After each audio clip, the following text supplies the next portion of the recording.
Itong basahon ang Galatians chapter 3 verse 28 and 29, sukad sa 34 AD.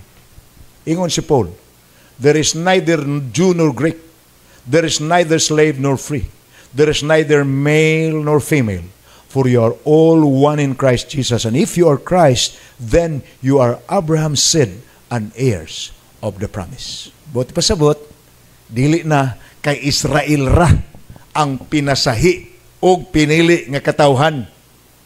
Bisan ang dili Israelhanon, no Jew, no Greek, no slave, nor free. O i-enumerate pa na diha, why Pilipino, why Amerikano, why Insik, why Negro.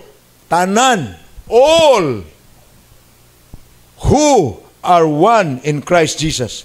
And if you are in Christ, then you are Abraham's seed. So, ang saad paingon kang Abraham o sa iyang kaliwat, maambit ni mo bisag di ka Israel hanon. Munang kita karon nga believers in Christ, we are known as the modern Israel.